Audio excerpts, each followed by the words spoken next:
Ladies and gentlemen, a very warm welcome to all of you. On behalf of the Thrissur Management Association, thank you for accepting our invitation to join us virtually on the occasion of TMA's 29th Annual Management Convention on the theme Management in the Age of the New Normal. Thrissur Management Association, or TMA, was established in 1990 with the objectives of promoting professionalism in management. As part of its regular activities, TMA organizes workshops, conferences, management development programs, and training and lecture programs to benefit members and management students in Thrissur district. We are grateful to our parent and partner, the All India Management Association, whose support and guidance has taken us to where we are today. TMA is proud that leading entrepreneurs and businessmen at Thrissur have contributed generously to its cause. In particular, its chief patrons, Mr. V.P. Nandakumar of the Manappuram Group and Mr. M.A. Yusuf Ali of the Lulu Group. A word of appreciation to our sponsors and the South Indian Bank is in order. The fact is, TMA was all set to hold its annual management convention and awards function at the Hyatt Regency Thrissur after the South Indian Bank had agreed to a generous sponsorship. But events and circumstances forced a change, and here we are today, meeting virtually. We begin proceedings with a solemn prayer. I invite Ms. Arundhati of the Kerala Agricultural University to come to the screen.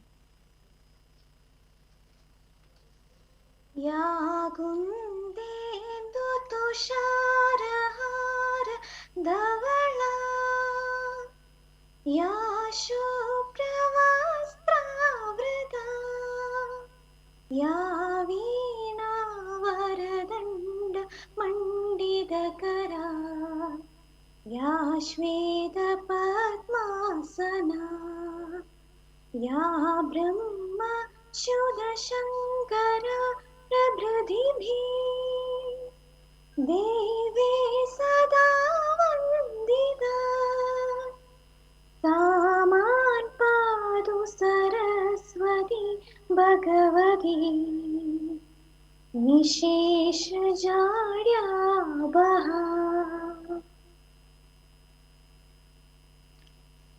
Thank you, Arundhati. For the welcome address and introductory remarks about TMA and today's annual management convention, I request Engineer Vinod Manjala, Senior Vice President of TMA, to step forward to the podium, please.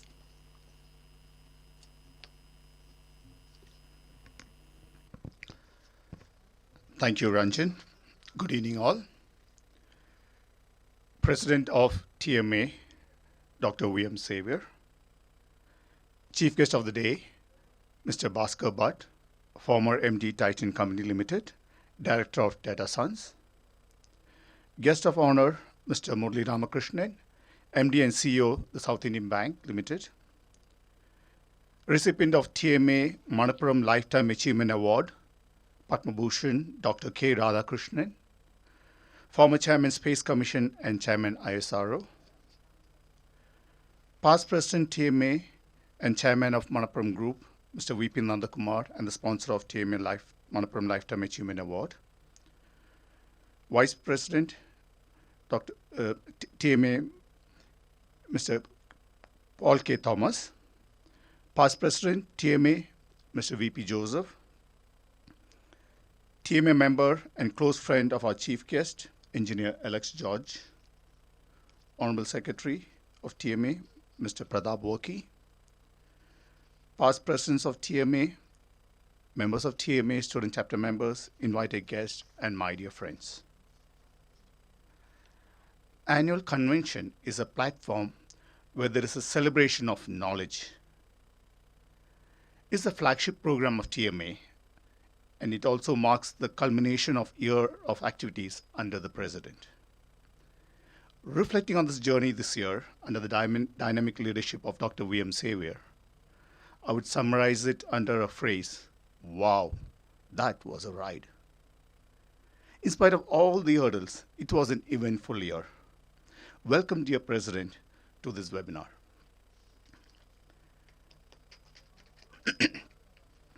Extraordinary times require extraordinary strategies.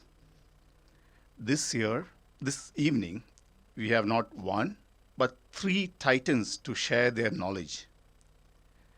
They have nurtured three large organizations with a revenue of about 40,000 crores per annum, employing around 30,000 employees. With whatever data that I could gather, I believe the Titan company, which Mr.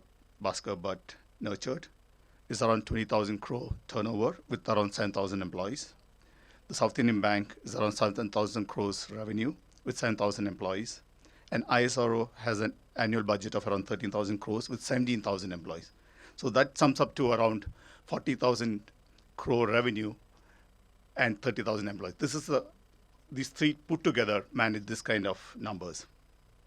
So sharing their journey and experience is going to be a great impact on us. On behalf of TMA, I would like to extend a warm welcome to our chief guest, Mr. Bhaskar Bhat, the person behind Titan's growth. Sir, the people of Thrissur have an eye for jewelry, and we closely watch your growth, the Titan company. Welcome, sir, to this convention. He'll be speaking on the topic, conducting business responsibly the Tata way. The South Indian Bank is an organization that we Thrissurites take pride in. It's a bank that has been supportive of all TMA projects. I would like to extend a warm welcome to our guest of honor, Mr. Murali Ramakrishnan, the MD and CEO of South Indian Bank Limited. He'll be speaking on the topic, Principles of Success. One of the highlights of annual convention is the honoring of the TMA Manappuram Lifetime Achievement Award winner. This year, we are happy and proud that the man behind the Chandrayaan-1 and Mangalyaan mission is from Thrissur. TMA extends a warm welcome to Padma Bhushan Dr. K. Radhakrishnan. Welcome, sir, to this convention. A COVID warrior, Mrs. Trinamul, could not be honored yesterday during our awards night program due to a small technical glitch. Welcome, madam, to this function, and sorry for the confusion yesterday. I would like to welcome other dignitaries on the dais, past presidents of TMA, members of TMA, student chapter members, invited guests. Hope you all have a memorable evening. Thank you.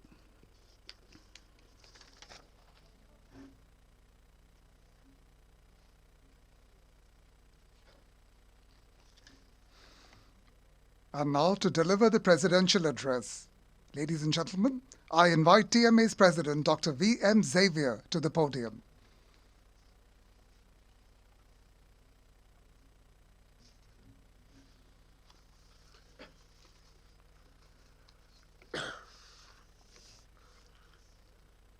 Distinguished guests of this evening, Mr. Bhaskar Bhat, Chairman Rallies India and former MD of Titan Limited, Mr. Murali Ramakrishnan, MD and CEO of South Indian Bank,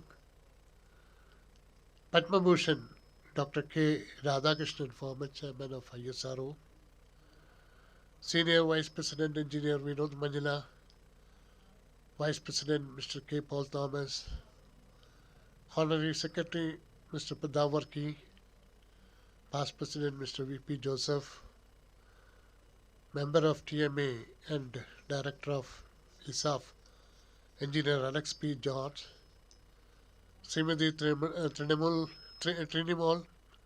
Sri Ranjan Sritharan, Shaji P.J., our Treasurer, Joint Secretary Mr. Francis George, Management Committee members, members of TMA, invited guests, ladies and gentlemen. A warm good evening to all of you. As you know, the TMA Annual Convention, that is one of the flagship programs of TMA every year. Unfortunately, last year, because of the pandemic, TMA couldn't host that event.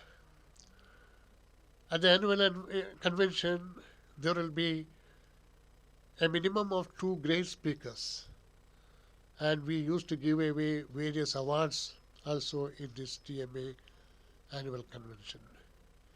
Yesterday, TMA celebrated the TMA Awards Night in order to reduce the time duration of the annual convention. And in this meeting, TMA is presenting the TMA Manappuram Group Lifetime Achievement Award to Padma Bhushan Dr. K. Radhakrishnan. Due to certain technical reasons, we couldn't give the TMA Nightingale Award to the Nursing Excellence to Srimati Trinamool KS of Amala Medical College, Thrissur, and this award will be also presented today. The theme of this year's annual convention is Management in the Age of New Normal. Mr. Bhaskar Bhat, the former MD of Titan Company Limited, will be delivering a talk on that. And he was instrumental in building the the Titan and Tanix brand to the present level. Today, he will be delivering a brilliant talk on conducting business responsibly the Tata way. This talk will enlighten you on how to have a turnaround in your business following the footsteps of Tatas. Titan paid nearly 25 crores to Mr. Bhaskar Bhat as a special retirement benefit considering his contribution to the growth of Titan and other industries of Tata Group. He was the classmate of engineer Alex P. George, our member, who is also the product of IIT and IIM. I express my gratitude to Alex P. George for making use of his good offices to bring Mr. Bhaskar Bhat to the TMA annual convention.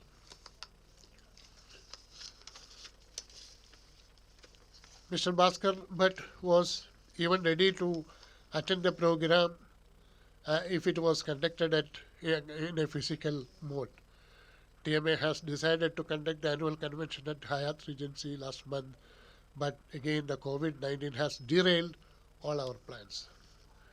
Another great person to deliver the keynote address is Mr. Murali Ramakrishnan, MD and CEO of South Indian Bank. He is an engineer by profession and also took his MBA from IIM Bangalore. Mr. Murali Ramakrishnan is now part of TMA. This time we approached Mr. Murali Ramakrishnan for the sponsorship to conduct the award night and annual convention at Hyatt. Without any hesitation, he has approved whatever amount we have requested for this program. But TMA couldn't conduct this program in a physical mode due to this pandemic. Sir, we are very much obliged to you and indebted to you for your kind response for our request. TMA hope that you will continue your support for all our endeavors in future as well. He is delivering the talk on principles of success. My dear participants, you can become a more successful person after listening to the talk of Mr. Murali Ramakrishnan. TMA is honored when Padma Bhushan Dr. K. Radhakrishnan has agreed to receive TMA Manappuram Group Lifetime Achievement Award 2021. Dr. Radhakrishnan was a student of Thrissur Engineering College and hailing from Irinjalakuda. He was a great scientist of ISRO, and it was during his tenure as a chairman of ISRO, India could launch the Mangalyaan to Mars at an unbelievable low cost of 4.5 billion Indian rupees. Friends, I don't want to talk too much on this occasion because you are all eagerly waiting to listen Mr. Bhaskar Bhat and Mr. Murali Ramakrishnan. I congratulate the recipient of TMA Manappuram Group Lifetime Achievement Award winner, Dr. K. Radhakrishnan, and TMA Nightingale Best Nurse Award winner, Srimati Trinamool KS. With these words, I wish all the best for this program. Thank you very much.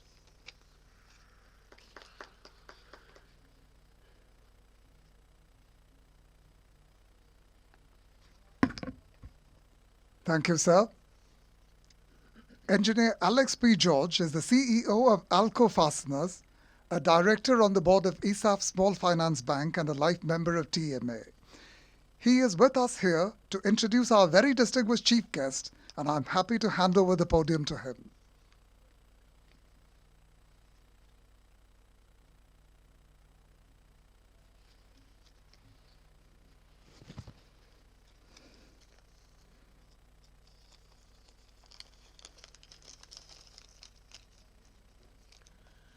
A warm welcome to all of you. It's an honor, privilege, and pleasure to introduce Mr. Bhaskar Bhat. In the corporate world, Bhaskar Bhat is an icon. Just as Dr. Sridharan is known as the Metro Man of India, Dr. Verghese Kurian as the Milkman of India, Bhaskar Bhat is known as the Brand Man of India. Bhaskar was actually primarily responsible for building the Titan brand into a Titanic brand. Bhaskar Bhat is one of the 7 directors on the board of directors of Tata Sons, along with N. Chandrasekhar, Harish Manwani, etc. Tata Sons, the largest conglomerate of India, is valued at around rupees 5.08 trillion. Bhaskar Bhat is also a director for Trent, Bosch, Tata Chemicals, Rallis India, chairman of Titan, Vistara, etc., etc. Bhaskar Bhat has received innumerable awards. He is on various committees and board. The list is too long to be elaborated here. Those interested, I would suggest, can Google and you will get a long list. Bhaskar Bhat has been with Titan since its inception. A very small company which started manufacturing watches in a market totally dominated by HMT. Today, Titan has grown to be the largest watch manufacturer in India and the 5th largest in the world. You can imagine that almost every person in the world has a watch. So what is the size of the market and where Titan stands today? He has created the Titan brand, the Tanishq brand in jewelry, Fast Track in eyewear, and now look out for him in saris. But today I would like to concentrate not on Bhaskar Bhat the manager, but on Bhaskar as a person. As a manager, his achievements are listed in public domain, but the person, Bhaskar as a person, is not listed anywhere. He's a phenomenal, amazing person with a large heart. Last month, I, along with Bhaskar and few friends, celebrated 50 years of our friendship. And Bhaskar is the same person I knew 50 years back. The same warmth. All the awards and glories has not made any difference to him. When I asked him, can you come to Trichur for a TMA function? He said, अरे Alex, तू बोल कब आना है मैं हाजिर हूँ. Only thing I had to check if I have any other program that day. He wanted to come to Trichur. He wanted to see the Puram. Unfortunately, because of the pandemic, he has not been in the position to come. But I assure you, Bhaskar, you will see the next Puram along with me. His true nature is reflected in the topic he has chosen. Is responsible business, as he feels that any business must be responsible to the society and must behave in a responsible manner. During COVID times, Titan has been paying all its employees the full wages. They've also advanced money to their suppliers and their dealers so that they will be alive after the pandemic is over and continue their relationship. He values his value systems, his warm-hearted nature, everything is what contributed to Bhaskar as a person. Ladies and gentlemen, it is my pleasure to introduce a true human being, Bhaskar Bhat.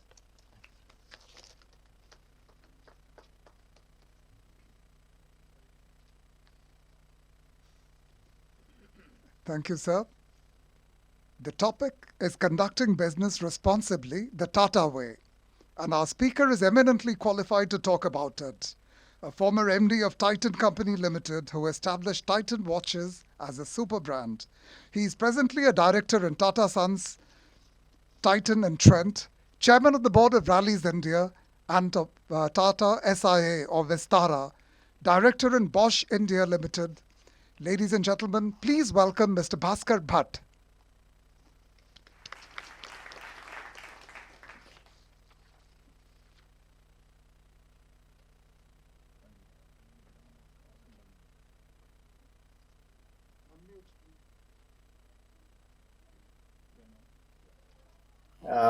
My friend, can you hear me?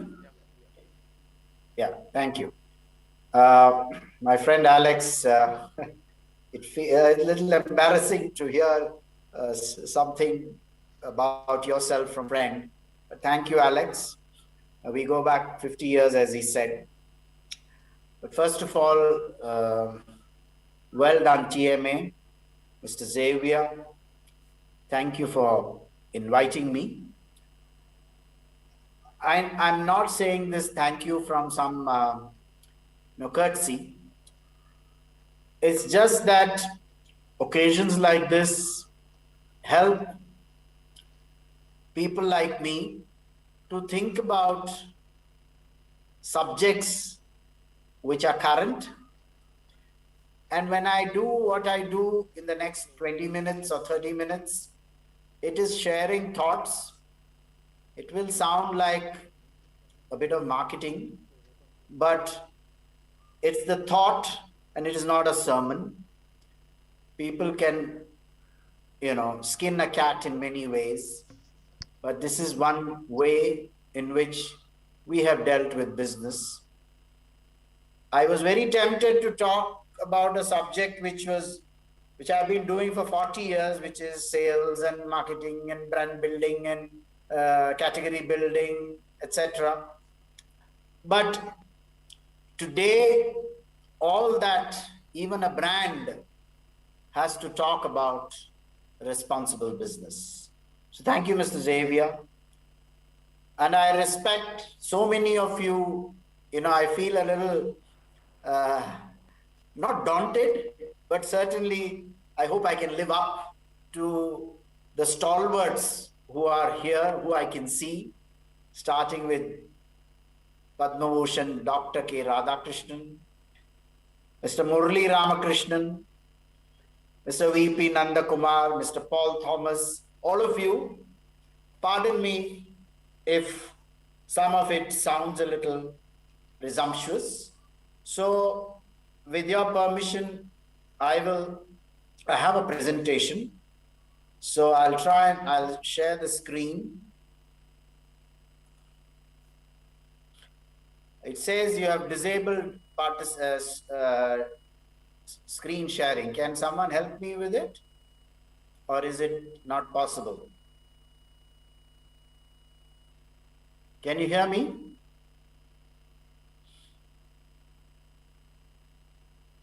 I do have a presentation. I have sent the presentation as well. So if you choose to show it yourself, that's also fine by me.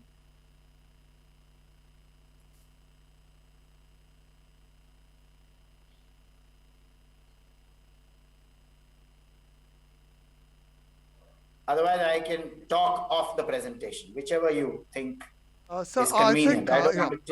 So I think we can begin by you talking off the presentation. Let us see whether we can find it or not. So all right. Let me know whenever you can.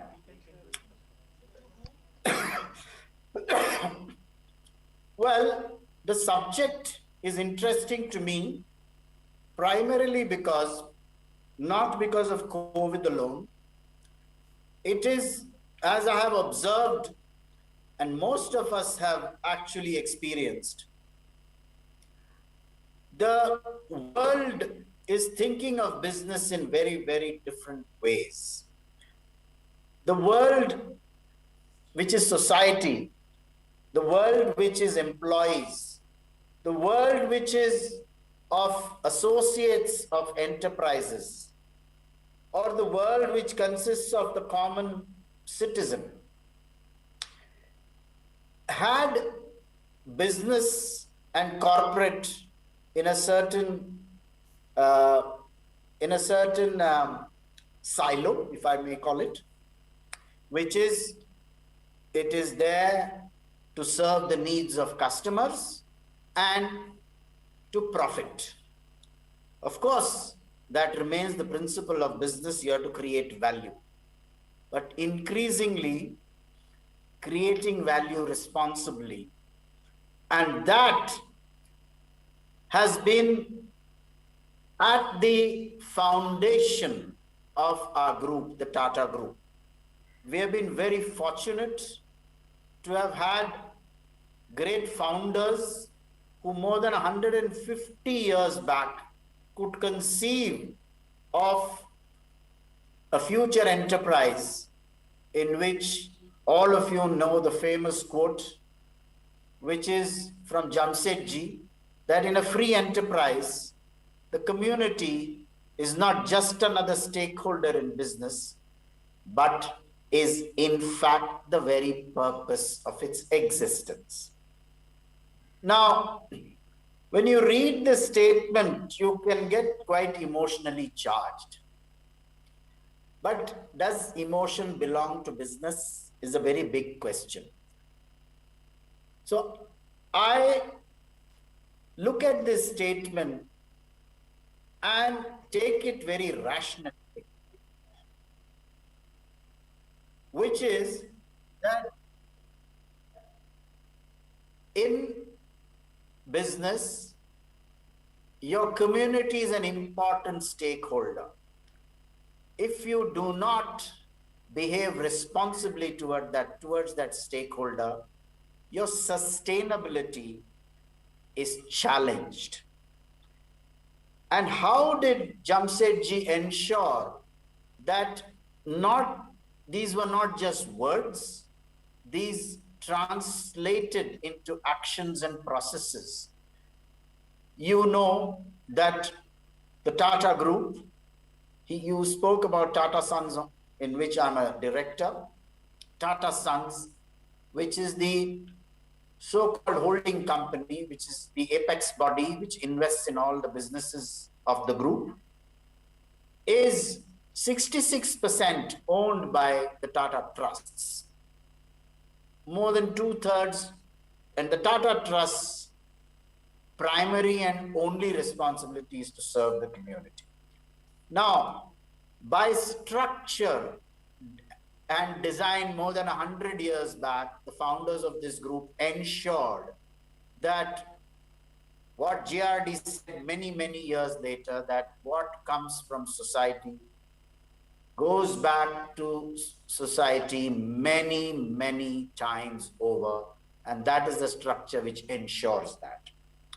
So these are not just inspiring emotional words. These have been converted to reality. And today, when you see, when private equity and the likes of Blackstone and, SoftBank and companies and investors like that are looking for the ESG index of a company, we find that we are way ahead in every company in the group. Excuse So me, let sir. me- Sorry for the interruption. Yes. So we have the presentation. Yeah. So if you can just kindly let us know which slide we should go to. It's being flashed on the Yeah, screen right now. You can go to the second slide, which talks about the Jamshedji Tata picture is there. So Yes, that will be the that's right right. thing. So as and Yeah. when you want us to move, please tell us. Yeah. Right, sir. Thank Yeah. you. So we can move to the next slide, please. So the group, from a business perspective, is very large. I think some of you have talked about it. It's a global enterprise headquartered in India, and we do business across 100 countries. $113 billion was our turnover in 2018-19. 750,000 employees, the largest outside the public sector employer. 29 publicly listed Tata enterprises with a combined market capitalization of US dollar 242 billion or 17.8 trillion.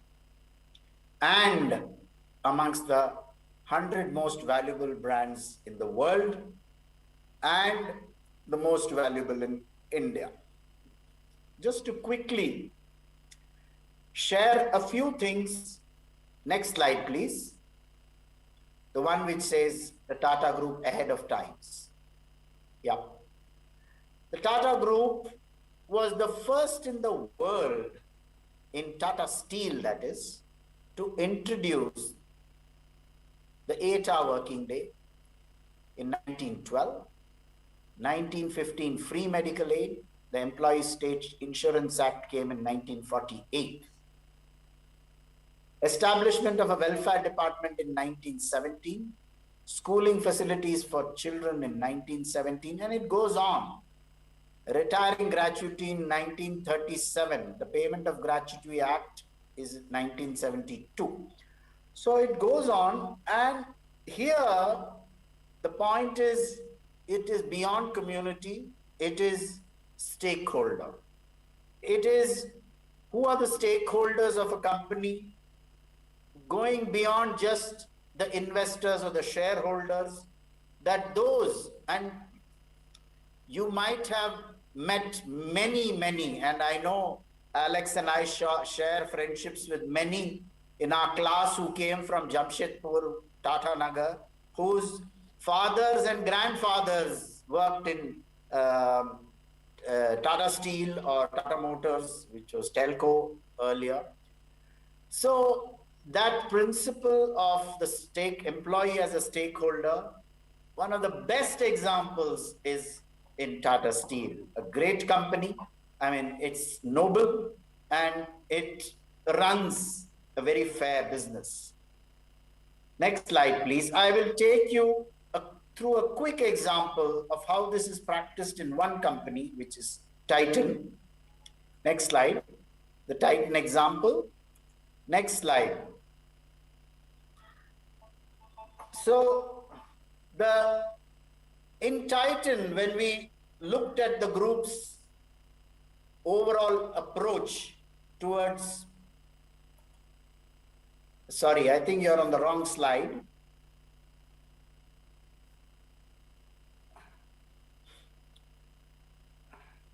Okay, I think this slide was missed. Anyway, it's okay. There is a problem with, it is a Titan slide that I wanted to show, but let me share the points on that slide. The first dimension of responsible business is that there are many stakeholders, and to give you a few, to name a few, there are customers, of course, important stakeholders in a company's business. Employees, I spoke about. Community, I spoke about. The government is a stakeholder. To give you an example, Titan, many of you may be surprised to know that Titan is a Tata company managed by the Tata Group. The managing director is a nominee of the Tata Group. But the Tata Group has only 25% stake in the company. 27.9% of the stake is with Tamil Nadu Industrial Development Corporation or the Tamil Nadu government. And that has been the case for the last 38 years, ever since the company was created. So the government is an important stakeholder in Titan, but that's not all. Government is a stakeholder in all businesses, and therefore, I mean, not just merely paying taxes. That's not the only responsibility we have. Shaping policy has been one of the initiatives in the group. Then there are vendors and associates, and then other institutions. Today, that dimension, that it's a multiple stakeholder approach, to some extent, Titan achieved it. And how do you go about it? It's easy to talk about multiple stakeholder approach. a simple starting point is to be able to listen, to understand the requirements of each of your stakeholders. The shareholder, of course, is looking at returns on the investment he has made.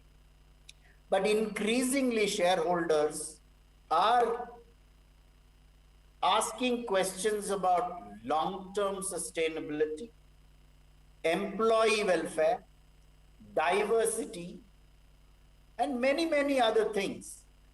So it is not just that the more evolved shareholders, and not just investors, I'm talking about shareholders, are concerned about how a company behaves. Employees increasingly, young employees today, when you go to recruit, they are asking questions on how we have dealt with environment, what are our policies for employees, how many women are there in the leadership. It goes on. Vendors are wanting to deal with companies not just for the money. Yes, there are companies which give extraordinary returns and profits, but if you look at a Titan or a Tanishq franchisee or a supplier of gold jewelry to Titan, somebody just mentioned during COVID time how Titan has supported all of them without any regard.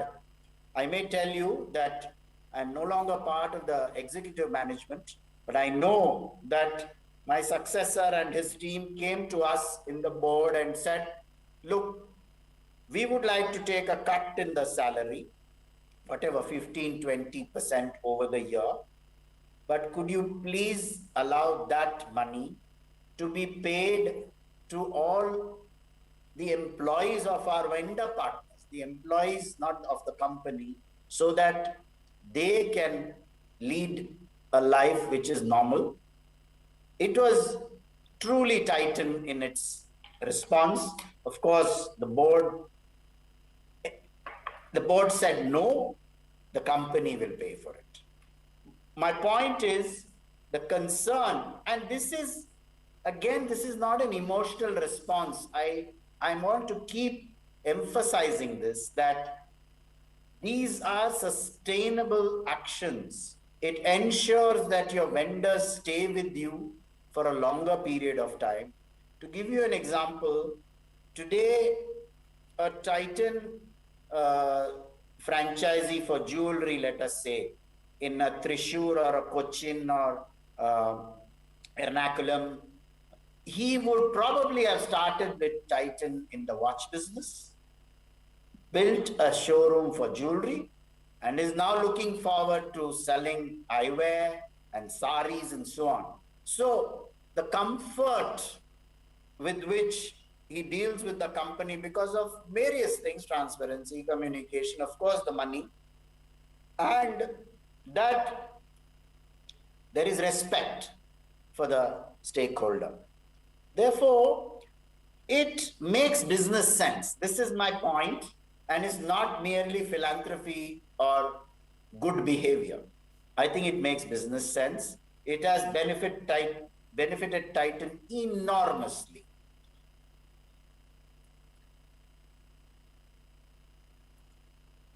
At the confluence of good governance and ethical behavior and community and environment consciousness is where responsible corporate behavior sits. Today, what I spoke about of multiple stakeholders is limited. I spoke about the vendors, the employees, the community, etc. But today, it's gone beyond that. You know about it. Environment, society, and governance. This is what ESG is all about.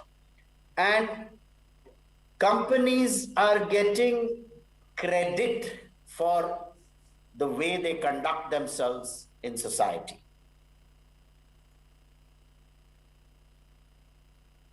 The future leader of an enterprise, not just in India, anywhere in the world, business outcomes, of course, are going to be his target, no question about it.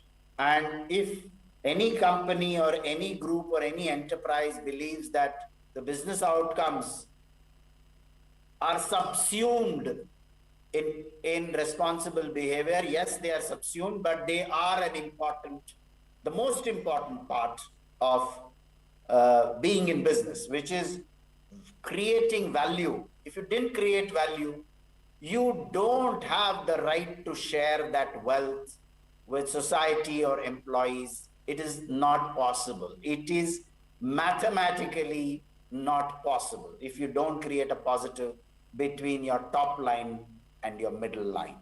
So, making profits and making extraordinary profits so that you can do extraordinary work for all your stakeholders was one of those visions which my team in Titan, it inspired us. Say, look, it's a great thing to make big money so that we can share that big money with a lot of people and therefore make our enterprise sustainable and welcomed and endearing to many, many of our stakeholders. So it has gone beyond just profits. The second is today compliance has become very complex, but both in Titan and in the Tata Group, we have tried to go beyond compliance. That is accountability beyond the obvious. Accountability is more than just doing the job one is supposed to do or even orienting towards performance. In a changing and volatile business and socio-political environment, accountability goes one step beyond to social accountability, beyond legal compliance, and orientation to company results. I'll give you one example from Titan, which is when we set up our factory in Hosur, my predecessor, Xerxes Desai, really the founder of this company, and the leaders at that time chose, of course, Hosur, because at that time, Hosur was in a backward district of Tamil Nadu. And as you know, you get backward district benefits in that area. But we chose not to just profit from the backward district benefits. We said the purpose of the government of Tamil Nadu of giving us that land and asking us to come there was not merely for us to invest. It was to create sustainable livelihoods. So what did Titan do? As somebody said, when we entered the watch market, it was there was an extraordinary, old technology company, HMT, was selling mechanical watches, but a huge amount of smuggling going on of watches. But Titan recruited people from the villages in and around Hosur without leaning on employees of an HMT or an Alwyn, except for the leadership team which set up the factory. Every one of the manufacturing, the operator, the girls assembling the watches came from the villages in and around Hosur. We went to 1,000 schools, conducted tests and recruited 18-year-olds. Today, those 18-year-olds are now 45 and so on. Eternally grateful. And in fact, the trick here, I call it a trick, but it's something which sounds very visionary. Those same people feel extremely responsible to go back to their villages and ensure, A, that their village has better toilets, has better schools, and that not just their brothers, their children and their cousins educate themselves and progress in life and evolve. Now that is not just one company. You are creating 6,000, 7,000 employees who become champions of this cause of sustainable development and livelihoods. So again, it's because we make profit that you can do all this. So you spoke about brand and my capability of building brands and so on. All the time, we were inspired by the fact that we will make money and we will give as much as we can to those who helped us make this money. So we were actually cornered by the Hosur, other industries in Hosur saying, you know, you're overpaying your employees and so on and so forth. Our principle was, why can't we improve the quality of life of all our employees? So this thing about the market price of an employee or an operator is a bit old-fashioned and not acceptable to many of us in industry. What is the market price? You're taking that employee as a commodity that you can buy. The point is, in Tata Steel, Tata Power, all the old companies, these employees have committed their lives to that company.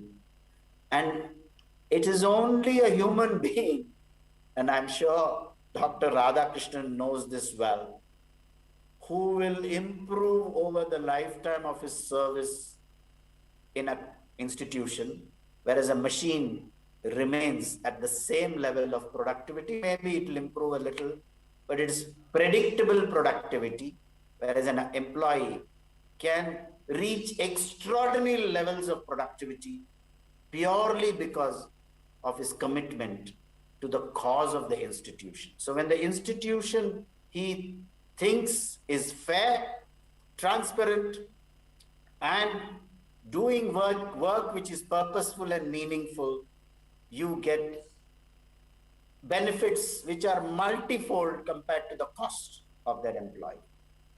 So it goes on like that. The greatest example of in Titan of transformation of an industry is sitting in what is known as a Karigar Park for jewelry. You know, jewelry is, conversion of gold into jewelry is pitiably a very poor labor practice in most of the jewelry industry. If you go to Calcutta, there are holes in the wall where those craftsmen inhale toxic fumes even as they solder, and they sit on the ground with poor lighting.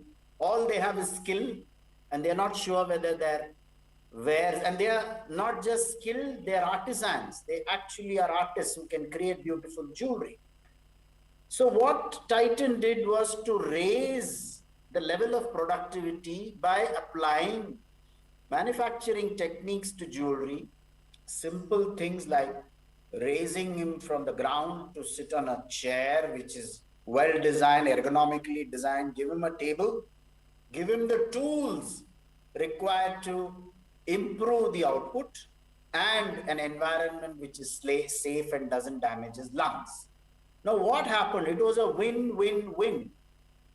The productivity of the employee went up many times because he was not getting tired at the end of the day. He gets paid per gram, the grammage went up, and Titan got jewelry at a lower cost per gram. And this whole initiative, we showcased to the entire jewelry industry saying, look, this is just an example of what we can do together in this industry. Because if we lose the craftsmanship of a few million karigars in this country, our industry is doomed. Now, what happens in that kind of a situation is that the sustainability of the jewelry business is ensured. The next business, which is the sari weavers, I don't know, you must be knowing the condition of sari weaving. It's not as bad. It is almost a cottage industry, but still applying principles of manufacturing to every one of these unorganized sectors is what Titan did. And it is not part of our CSR program. You know, many people have come and asked us, why don't you showcase this as CSR? I and all my colleagues said, that is not the reason why we are doing it. We are doing it because it makes business sense. So I'm going back to the fundamental principle which I articulated, which is for the group as well as for Titan and all our companies, it is to weave into business responsible practices so that value creation continues, and to whom you create, for who you're creating value, has to be defined in the beginning. It can't be just the investor or the shareholder. I move on from Titan to the Tata Group. Can we have the next slide, please? Because there's some mix-up of slides. Can we have the next slide?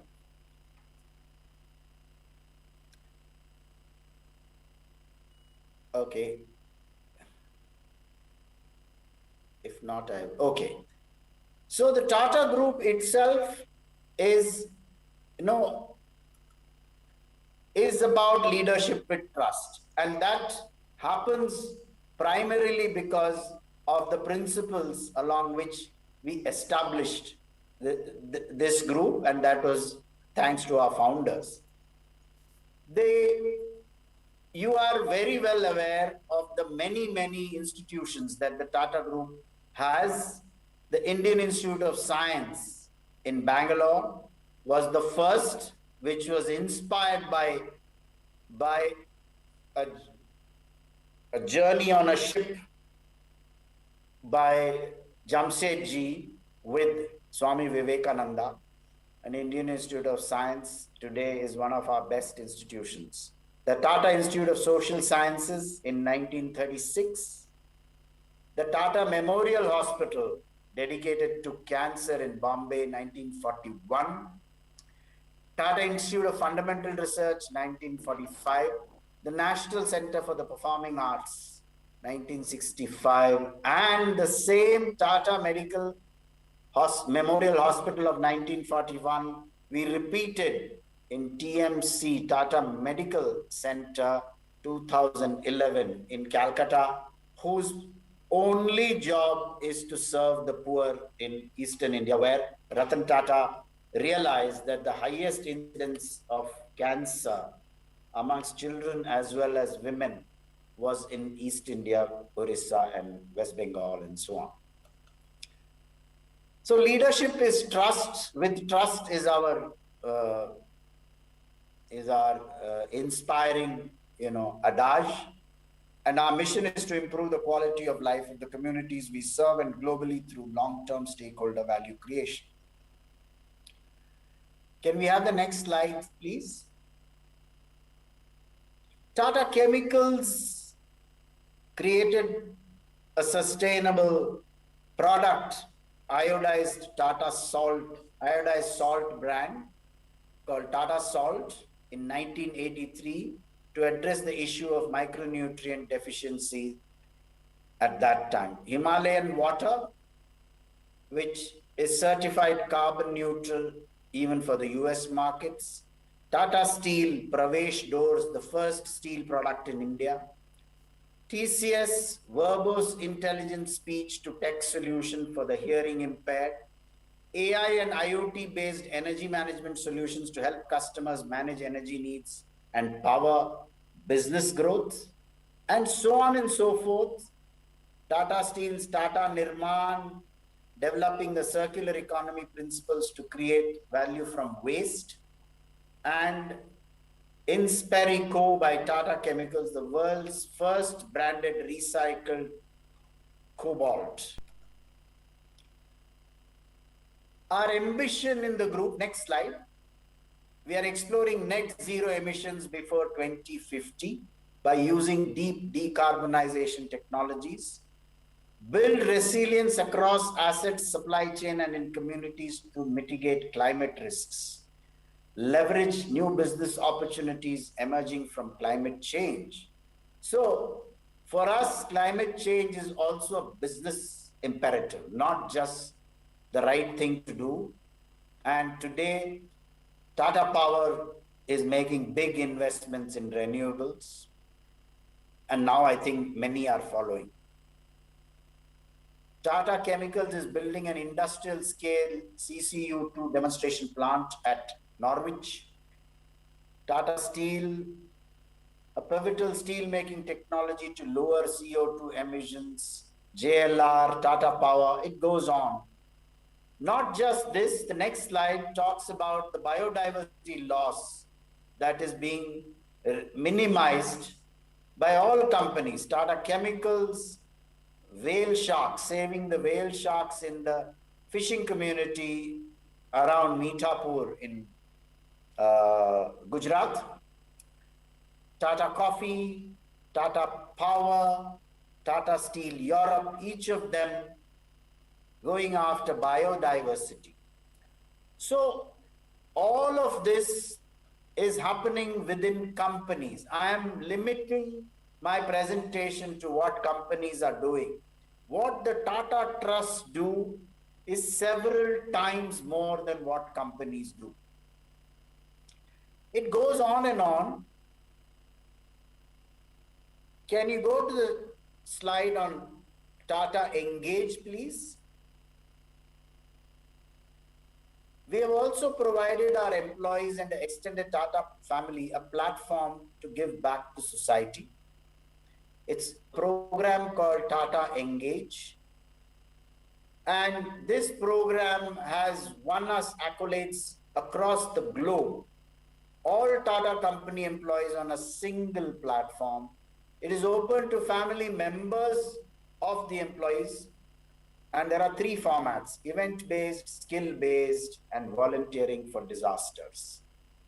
It goes on like this, many programs. I will quickly take you to one more process-related matter, because I want to go back to the way corporates need to deal with responsible business is what corporates are good at, which is set processes and ensure that it sustains. Can you go to the slide on Tata disaster response values, please?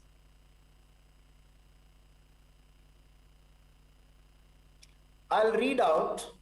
We have responded in the group to every disaster that has, and I'll give you an example of the tsunami way back, the earthquakes, and Kerala, floods and so on. We have been the first. I mean, South India, Titan has championed the Tata cause. The first response team, they're all trained. There are sets of people in each company who are trained for disaster response. You know, when a disaster happens, typically the initial response peaks. Everybody wants to be there where the action is.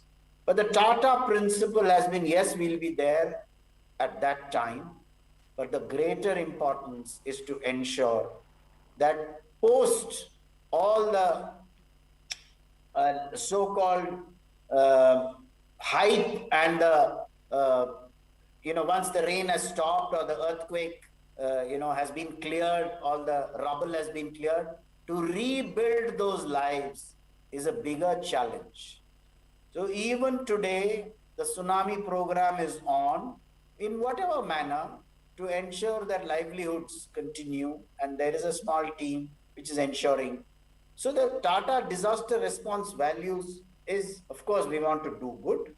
Our disaster response teams will be adequately qualified and trained and oriented so as to be effective in the aftermath of a disaster. We'll be responsible in our use of resources. We will try to focus our response upon the worst affected by disaster. We will leverage the expertise and capabilities within the group to develop innovative solutions. We want to contribute towards building long-term resilience amongst beneficiaries and know that this is happening. We will seek to work with other groups and entities so as to best serve the interests of the affected communities. Our interactions with the affected communities will maintain their dignity. We will be religion blind and politically neutral. We will be accountable for our activities and policies to those who support us with resources and to affected communities we work with. Those are the principles on which the disaster response team works. And now I go to my last module, a couple of slides. Can you go to the next slide where it talks about COVID response, please? It says we took COVID-19 head on and responded to the pandemic on a war footing. Everybody is aware that the group was the first to respond, but everybody knows only the money. The 1,500 crore was the starting number, which Ratan Tata announced. But today, as we calculate between the work that the companies have done, it's about 2,500 crores. But it's not just that. The shram, or the work that the employees and the associates of companies have done, has gone far, far beyond that. Whether the Taj serving 4 million meals, 82,000 room nights for taking care of COVID patients, 1.1 million PPE kits, 11 million masks, 1,500 ventilators, 100 COVID vaccination centers for employees and dependents, 11,000 odd oxygen concentrators, 65 cryogenic containers, 26 oxygen enrichment plants, 300 plus medical oxygen plants across the country. We have 964 beds in 13 cities, made in collaboration with healthcare experts. Go to the next slide.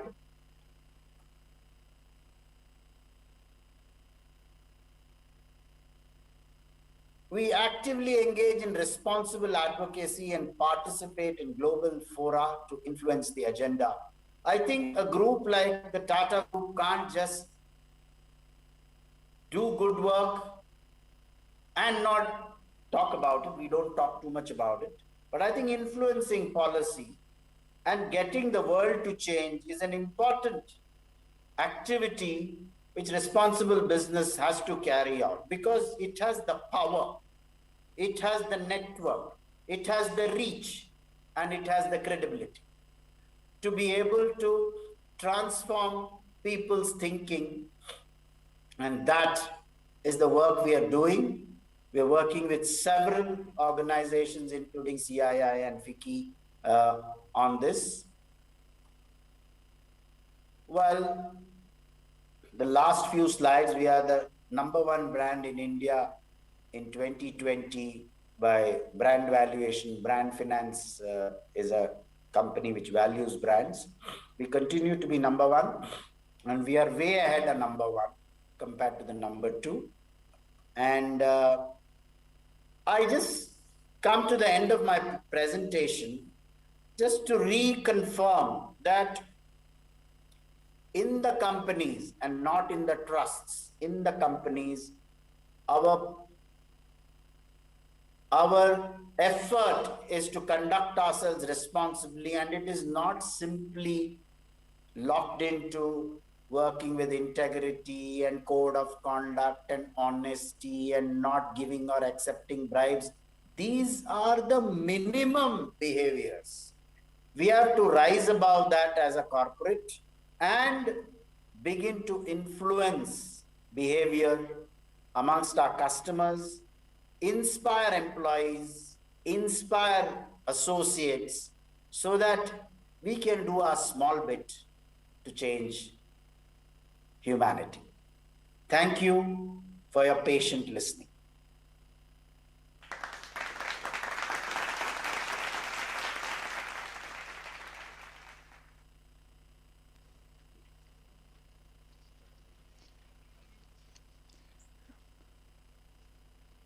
Yeah. Many key takeaways.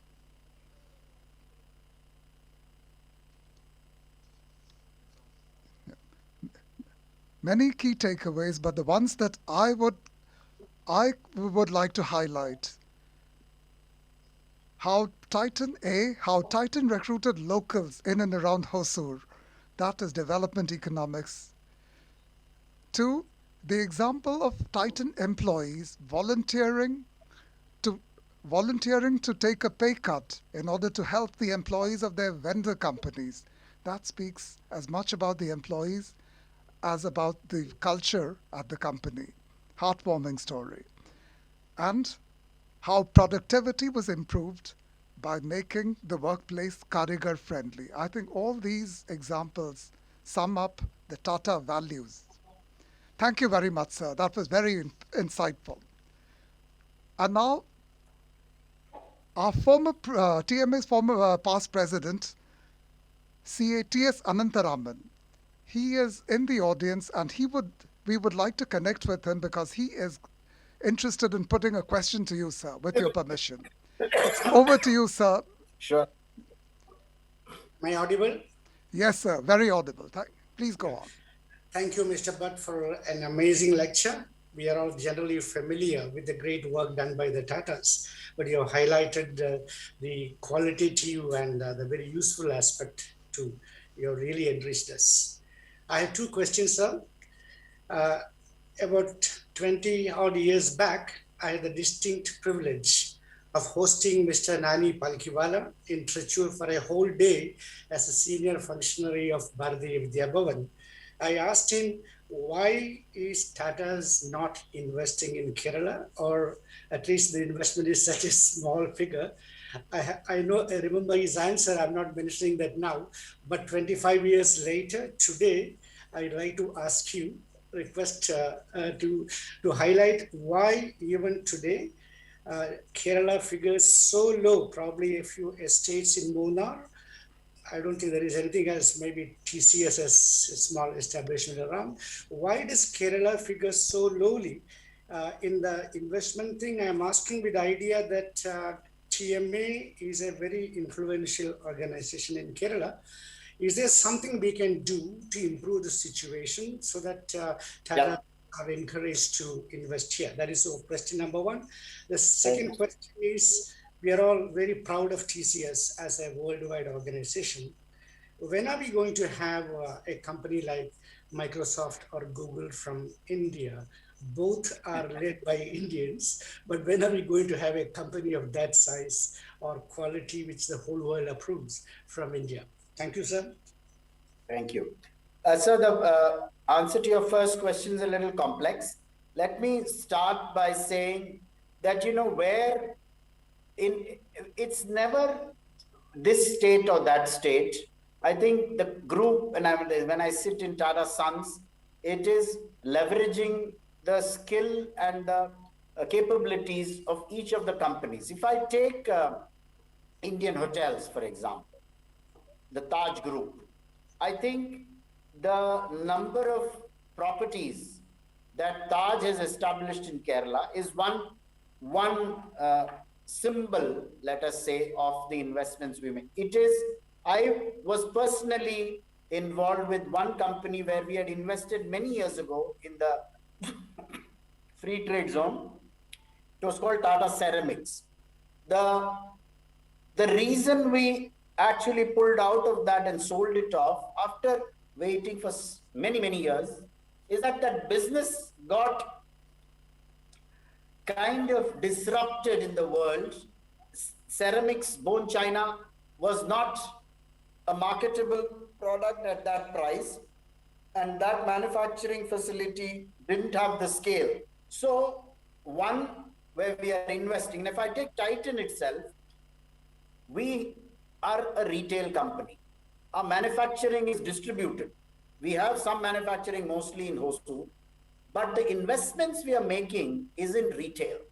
So the way I look at it, sir, is not physical, as in building factories anymore. It is about creating employment.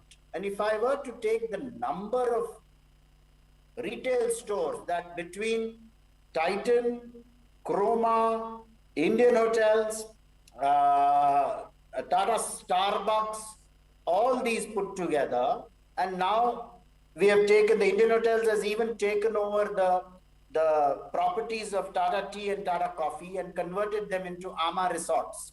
So these create employment locally. So I think it's a half-baked answer, sir, but we have done things which is in line with our business purpose. On the second one, TCS, can we create another Microsoft?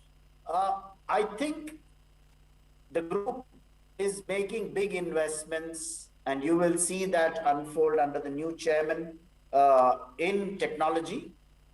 Whether it will create the next Microsoft, or we are very conscious of the fact that Indian talent is what is driving these companies. And with the government's Atmanirbhar program, as well as what COVID has disrupted supply chains across the world, I believe we are in a great opportunity space to be able to achieve that. Let us hope your words come true, sir. Thank you, sir. Thank you.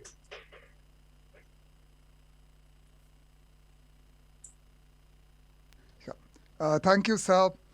Thank you, CATS Anantaraman. Ladies and gentlemen, CATS Anantaraman is a past president of TMA and a former chairman of the Catholic Syrian Bank. And now we come to the next item in our agenda.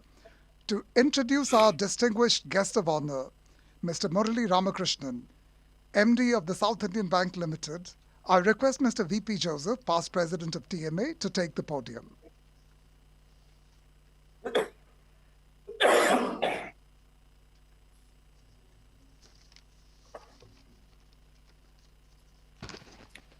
Thank you, Mr. Ranjan.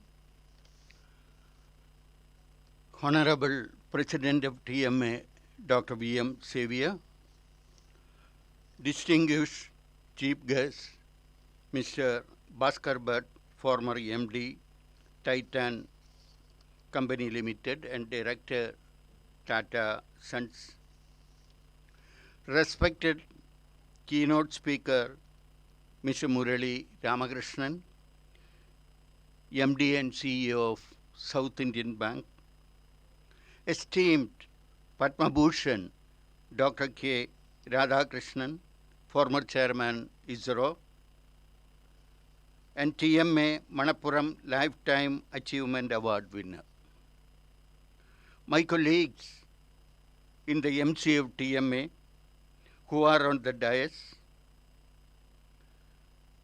and others on the digital platform, invited guests on the virtual platform, and the representatives from the media on the virtual platform.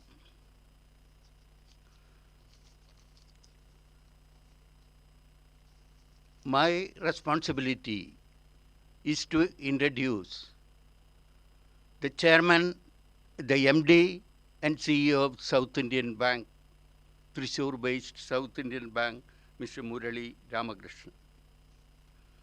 He is a BTech, as our president said, in chemical engineering, and also holds PG diploma in finance and marketing from IIM, Bangalore. He has 35 years of experience in banking and financial sector. He has worked with GE Capital TFS Limited, SRF Finance Limited, Spartech Engineering Fund, Canara Bank Venture Capital Fund, Speak Limited, in senior positions before joining ICICI Bank in 1999. During his tenure spanning more than 2 decades in ICICI, he had held various key posts, including Chief Executive, Hong Kong, and Regional Head, North Asia, Sri Lanka, Middle East, and Africa, in the Senior General Manager cadre. Before joining Thrissur-based South Indian Bank, he was heading a business transformation project of SME business of ICICI Bank. He joined SIB as an advisor on 1st of July 2020, and on 1st of October 2020, he was elevated to the position of MD and CEO of this 92-year-old South Indian Bank.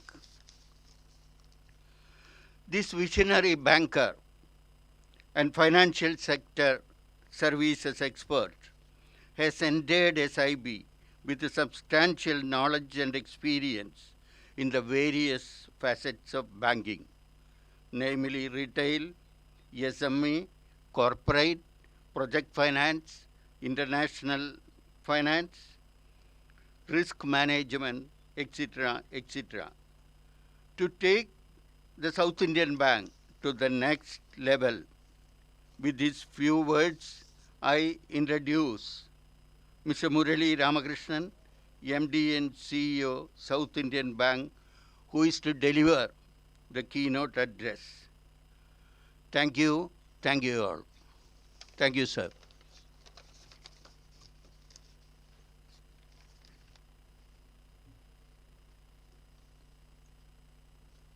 Thank you, sir. Ladies and gentlemen, we now come to the keynote address on the topic Principles of Success. Please welcome the MD and CEO of the South Indian Bank, Mr. Murali Ramakrishnan. Thank you so much. Thanks for a great introduction. I'm really privileged to be among very senior dignitaries, and I was quite happy to hear Mr. Bhaskar Bhat talking about the Tata Group and its influence on the entire growth of India, I must say, as well as many parts of the world. And I have had the opportunity of engaging with a few of senior colleagues in Tata Group, and it's really wonderful to hear from him as to how the thinking of the leadership team in Tata has actually shaped up what Tata is today. And if there is one group which enjoys a humongous reputation amongst the bankers, it is Tata's. I mean, whenever any proposal comes from Tata Group, always we talk about the highest level of integrity, the highest level of corporate governance, and that's the hallmark of this group. And it's really a great privilege for me to hear directly from Mr. Bhaskar Bhat about who I've heard in the past as to how he had built this great company, Titan, and etc. It's again my privilege to be sitting amongst great people here. And the topic which I've chosen to sort of share my thoughts with TMA members is about the principles of success. If you look at any areas of walks of life, be it sports, be it organization, be it politics, be it anything, be it a film field or music field or any of them, I think we've always seen that there are few who are extremely successful, and there are many who are well regarded and have done very well for themselves. And if you really were curious to learn about what has made them what they are, it's astonishing to see that there are many things which are actually common thread amongst all these very different areas and different facets of life. Like the thing which Mr. Bhaskar Bhat talked about, envisioning of an organization. I mean, right from the early 1900s to the entire decade of and the entire century of 1900 to 2000, so many things which were probably first time done by Tata's, which was subsequently emulated by many other groups. This wouldn't have happened but for the collective vision of many of the leadership contributors to the entire that large group of Tata. Similarly, I'm sure there are very many reputed groups in Indian economy, and there are many individuals who have actually shaped up the thinking behind those organizations. So I think it's my privilege to share with you as a student of leadership and whatever I have come across and whatever I've experienced, and with a few visionaries who I had worked with, I had the privilege of working very closely with. I thought it'll be appropriate to talk about a few things which probably cuts across very different lines, and probably it might ring a bell or two with some of you. And I would have done my job well if some of you can connect to a few things which I'm talking about. So let me first start by saying success itself has got very different definitions, and I'm sure all of us have read it and all of us have experienced it, and there are so many very different definitions. But something which I liked about, I thought I'll share with you. Many might define it as being fulfilled, happy, safe, healthy, and loved life. Ability to reach your goals in life, whatever those goals may be. There is no single right way to be successful. Each individual has his or her own formula for personal success. I think this quote is even more relevant as today, when we are, as a world, we are experiencing once in 100-year situation of a COVID pandemic.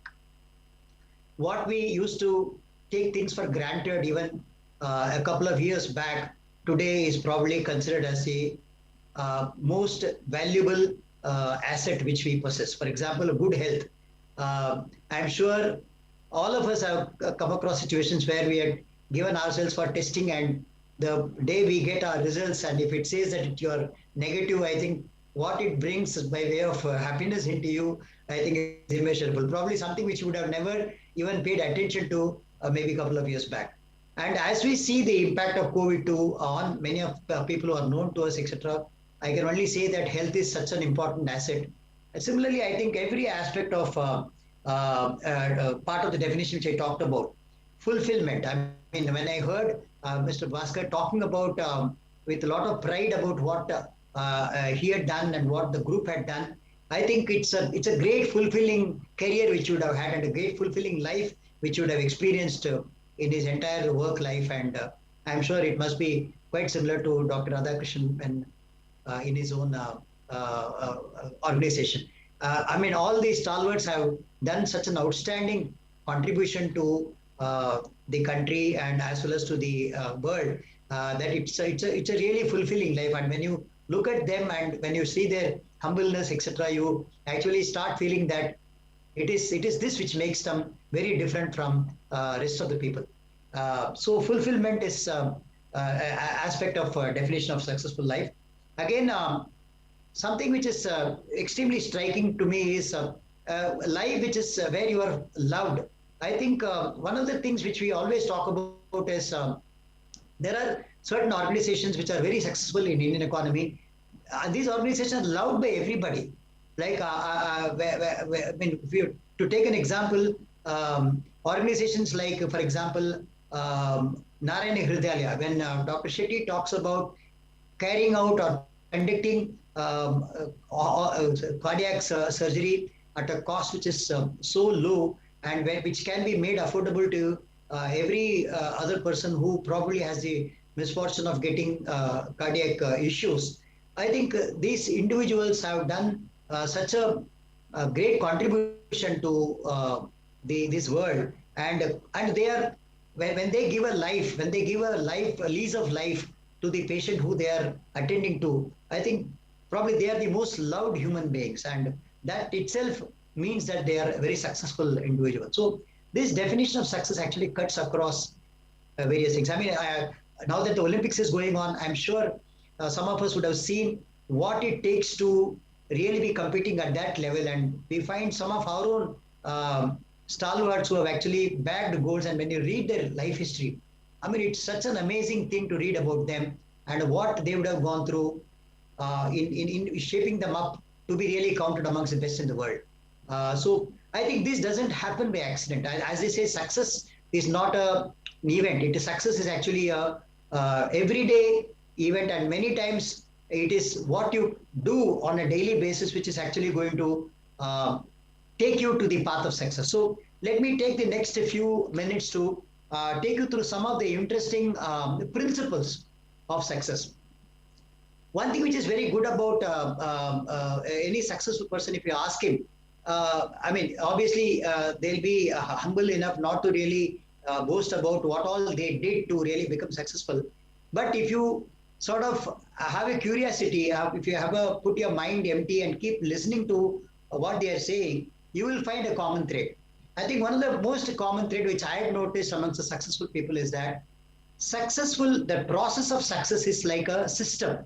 It's not just about doing one act, or it's not just about doing one activity, or maybe doing something for a very short period of time. It's not any of those. It's actually a system. And this system probably has got a set of interlocks, and one has to have a solution as to how to unwind these things so that you get to understand the true picture of it.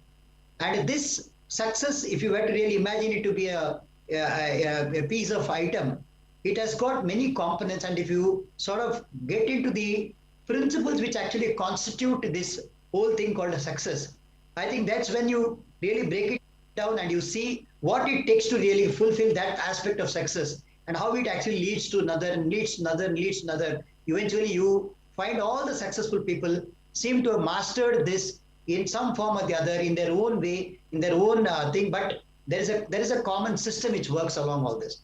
I thought it's interesting to see what those principles are, and I'm sure I'll probably give a couple of examples which I had come across, maybe to make my point a little more clearer.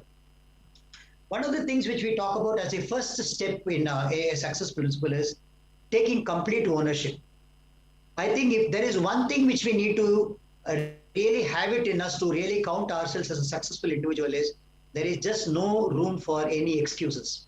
We need to own completely. I keep saying this to my own colleagues and junior colleagues in the organizations where I had worked. You have only one of these to do. If you are focusing on excuses, you can keep giving excuses. If you focus on results, you will keep getting results. So what are you focusing on is very important. And for you to focus on results and not look at excuses automatically means that you are taking complete ownership of what you are undertaking. So owning it up completely, or making yourself 100% accountable, is the first most important principle of a successful life. You can keep talking about luck, you can keep talking about a situation, you can keep talking about inherited things, etc. But all this, if you don't completely make yourself accountable and start working at it, sooner or later you will not find them sticking with you for long. But if you look at any successful individual, one thing which will be seeing them across all these individuals is that they take complete ownership of whatever they do. Even if they don't get result, they own it up completely and try to work on it so that they become better and good at it. And over a period, they will eventually lead to what we call as a successful life. So that's the first point which I thought I will just touch upon. It's many times when you say you need to take 100% ownership, it may not necessarily be comfortable to you. In fact, more often than not, things which you need to really do might really be very, very uncomfortable to you to start with. I mean, we can look at our own life examples. Whenever we were trying to learn something very, very new, right? Whenever we are trying to do anything for the first time.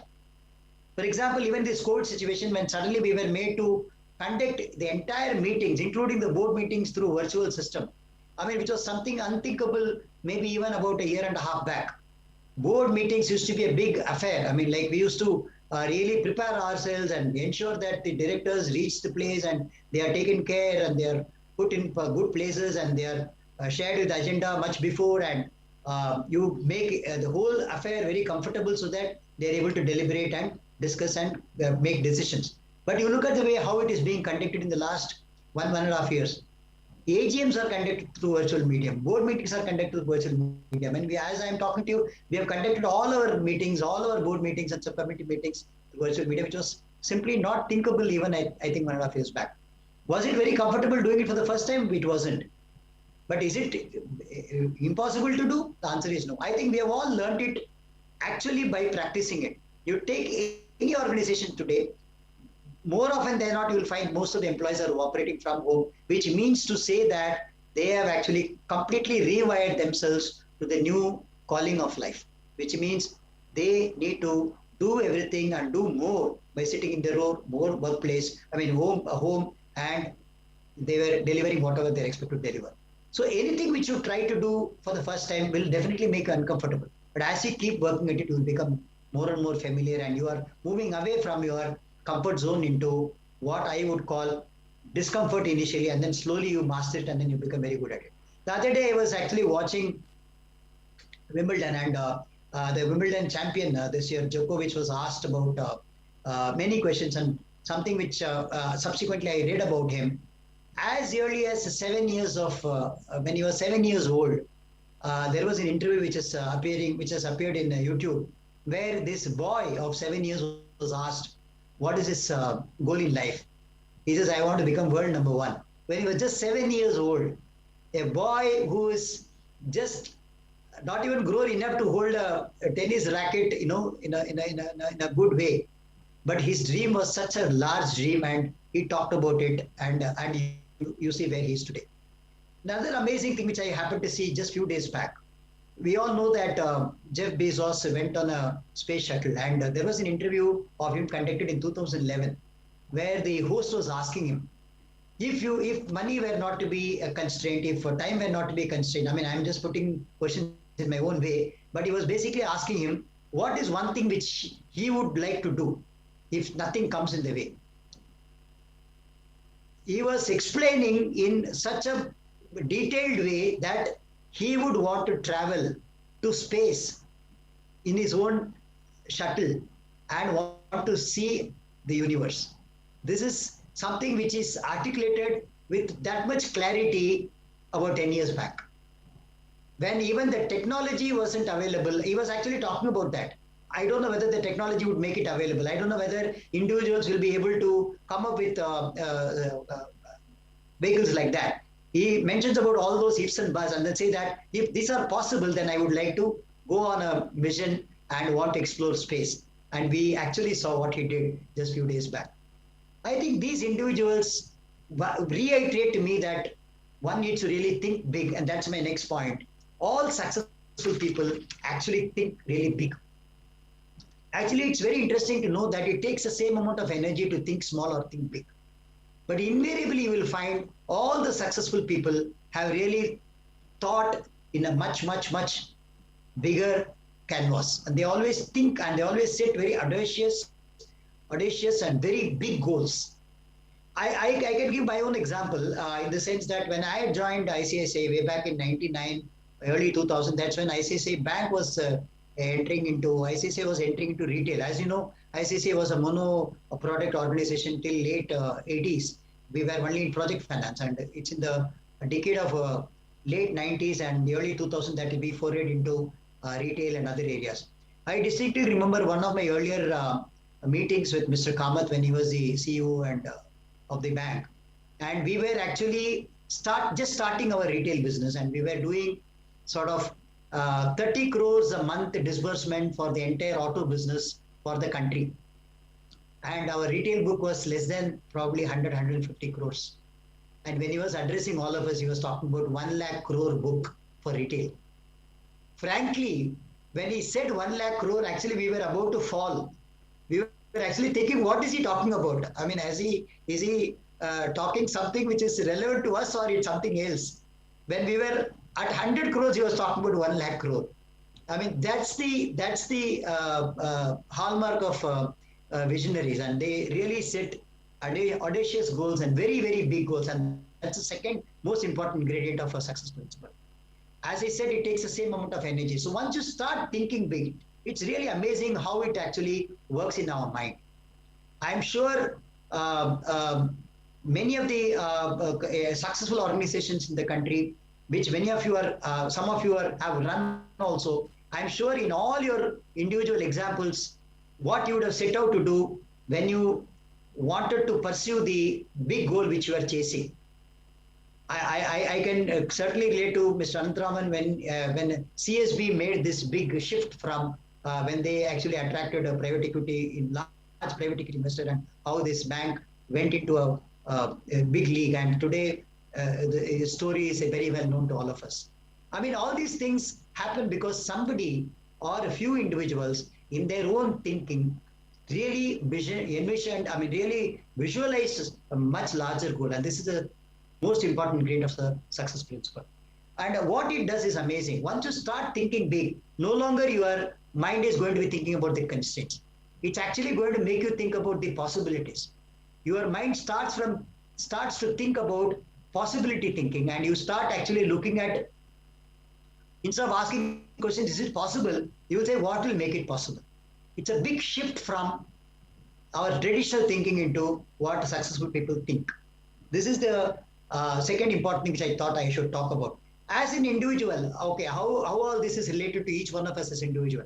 As you know, as an individual, we all obviously look forward to a very fulfilling life. And when we talk about fulfilling life, we always talk about balance in life. When we talk about balance in life, we are talking about 7 different areas of life. Just to talk about each one of them, obviously we all as individuals want to set our financial goals, what we want to sort of achieve, or what we want to, where we want to be in terms of financial soundness. Second one is obviously business or career goals. As an individual entrepreneur, you might be visualizing where you want your organization to be, maybe 2 to 3 years from now, maybe 5 years from now, maybe 10 years from now, where you want to be. Or if you're if you're an employee, you talk about where you would like to see yourself, maybe a couple of years down the line, and to 10 years down the line, maybe 15, 20 years down the line, where you want to see yourself. These are some of the business/career goals which you will have. Third one is we talk about fun time or recreation goals.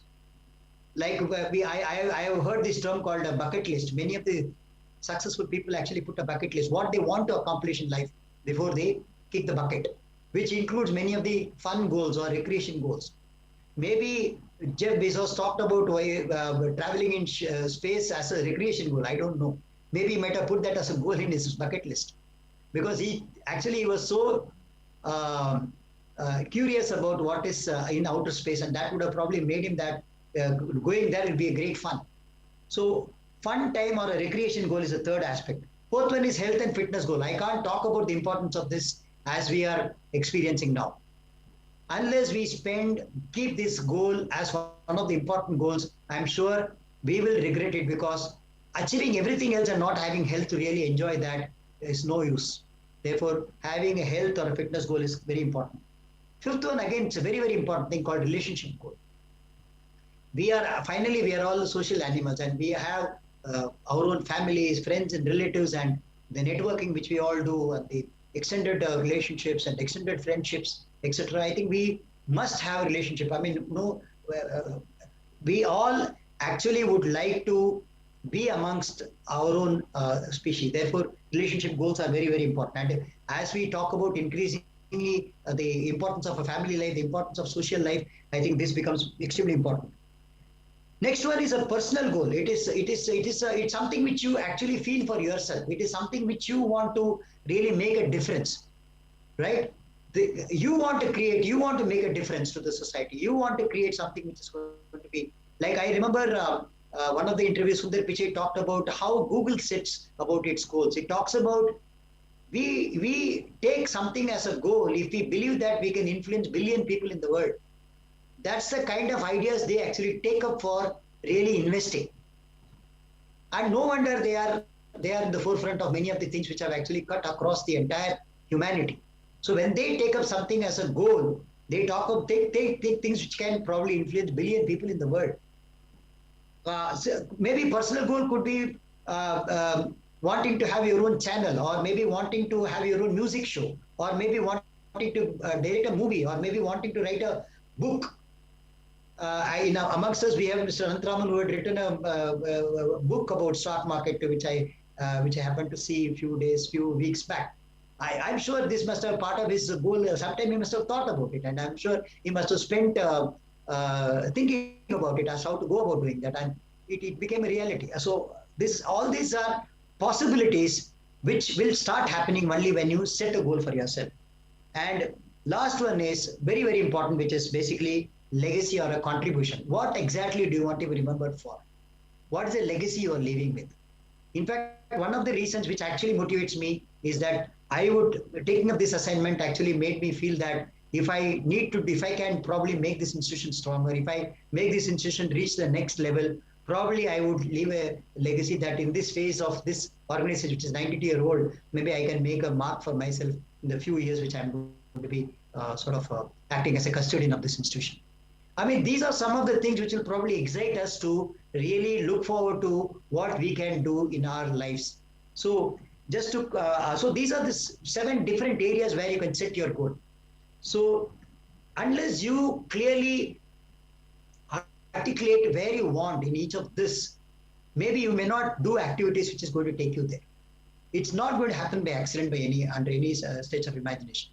You need to first visualize it, and you need to have a clear, you need to do some hard work to really crystallize these thoughts. And it's not just about having this in your mind.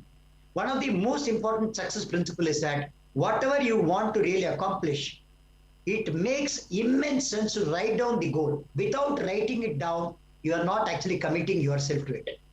And this is something which I have read in so many successful people's life. That it's not that they had these things in their mind. It's not that they thought about it every day. They of course did all of this, but they also wrote it down. So if there is one thing which is probably eluding you, whatever you want to do, which you set out to do, if you have not written it down, please do it today, because it can make a big difference in your efforts to reach that goal.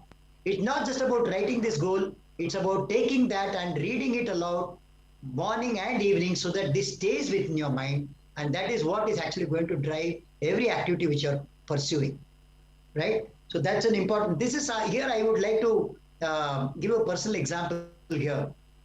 So I was brought up in a lower middle class family, and I had my schooling in a very poor lower rung school. And when I was actually getting to know about these great learning institutions, etc., I set out a goal that I should someday study in an institution like IIT or IIM. This became my goal when I started understanding about these institutions, maybe very late in life, when I was about 16, 17, that's when I got to know about all this. And you won't believe it, I then got to see in my own engineering institution, a couple of people who I used to respect a lot. When they passed into the institution, when I checked about what they were doing, invariably all of them got into IIMs.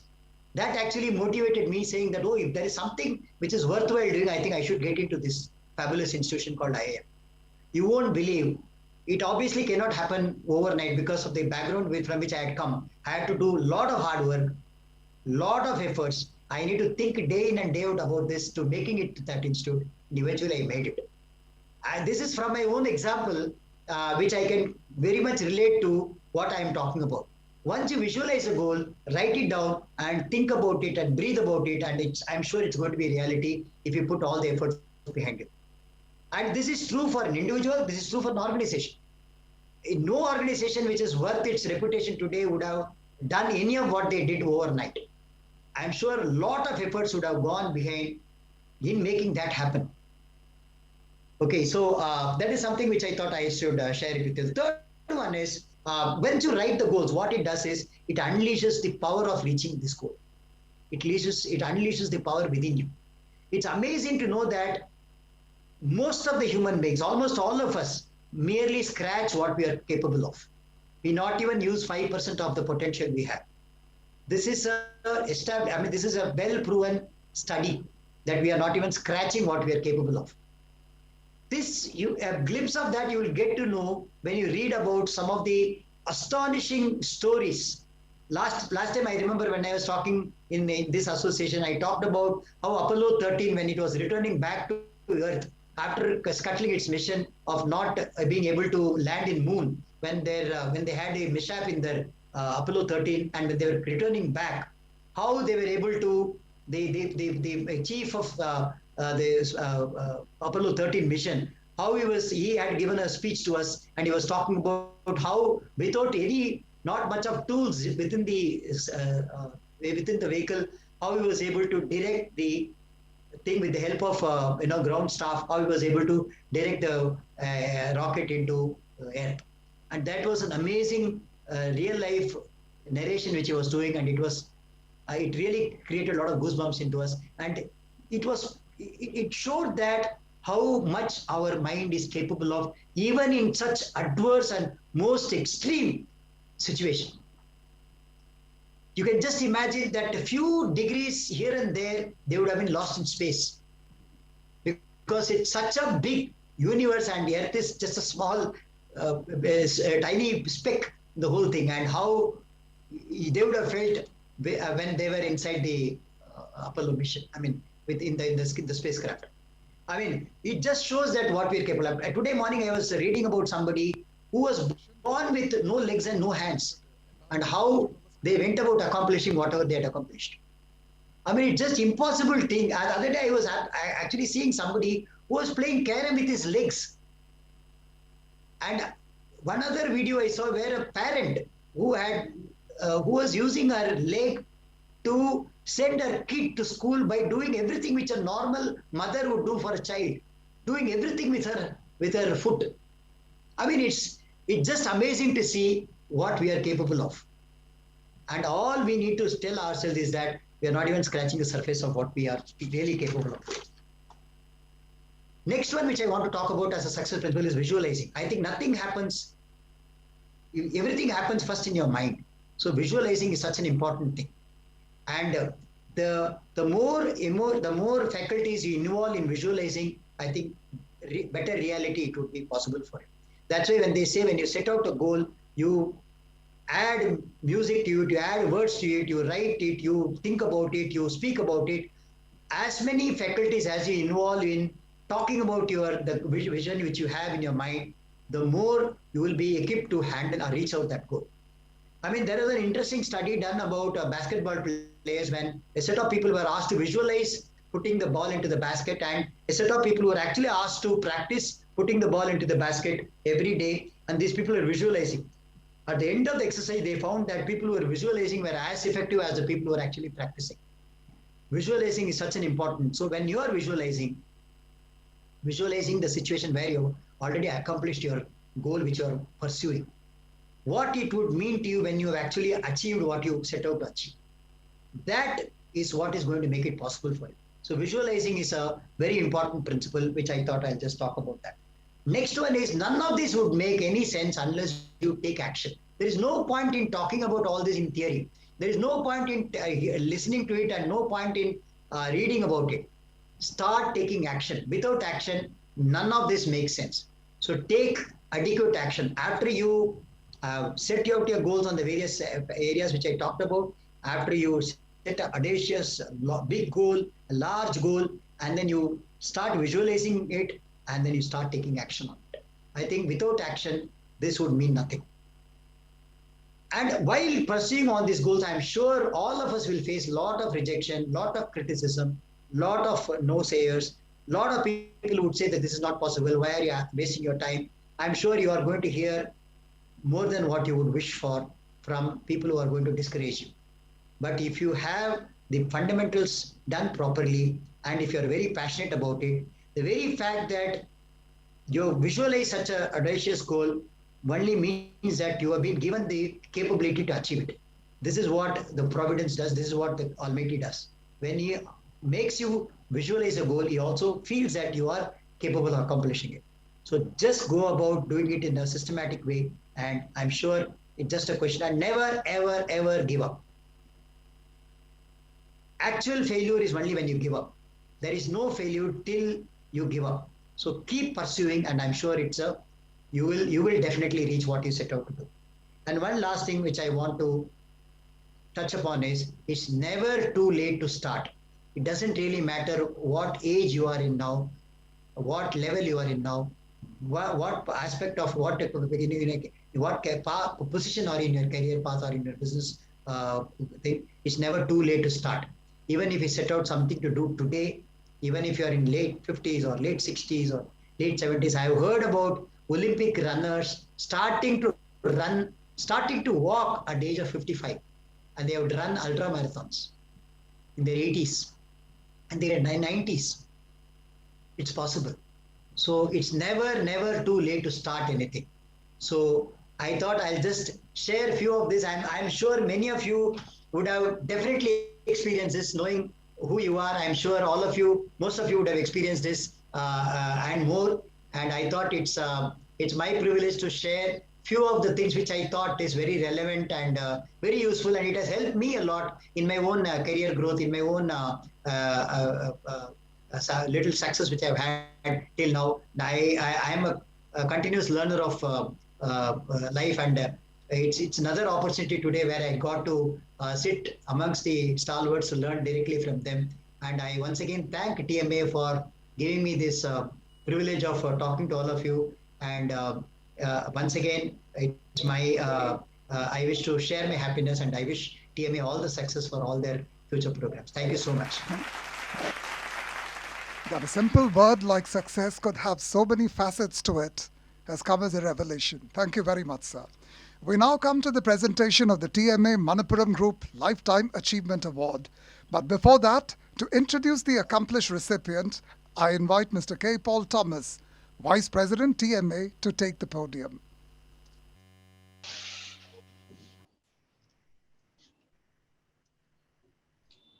Respected President of TMA, Dr. V.M. Xavier, Chief Guest of the Day, Mr. Bhaskar Bhat, Guest of Honor, Mr. Murali Ramakrishnan, TMA Manappuram Group Lifetime Achievement Award recipient Padma Bhushan Dr. K. Radhakrishnan, other dignitaries.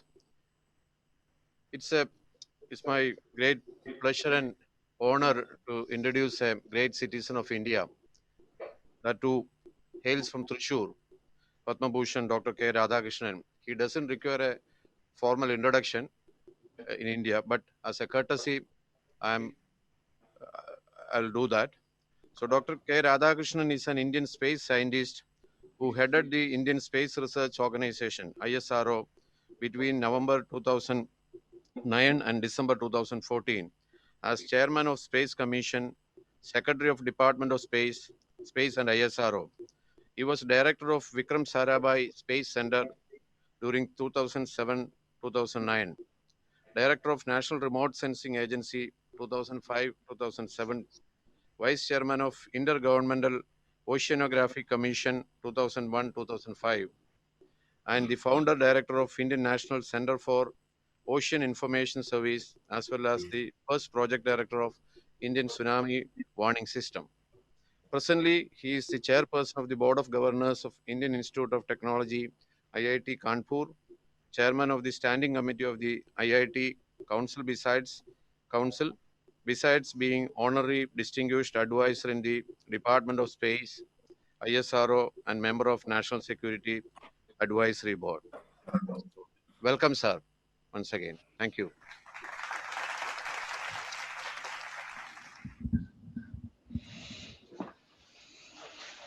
Ladies and gentlemen, it's time now for the virtual presentation of the TMA Manappuram Group Lifetime Achievement Award 2021. The awardee is Padma Bhushan Dr. K. Radhakrishnan, former chairman of ISRO, and joining us for the presentation is none other than the chairman of the Manappuram Group, Mr. V.P. Nandakumar.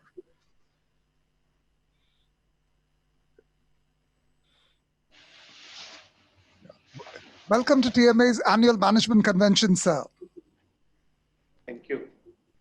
Yeah. We'll be delighted to hear a few words from you on this occasion, sir. It's over to you. President of TMA and other dignitaries who are present today, we are really happy that the award which has been instituted by us, TMA has been very prompt in selecting the most deserved people. By awarding to such a great personality who has played a very important role in Indian space science, space research, like Padma Bhushan Dr. Radhakrishnan.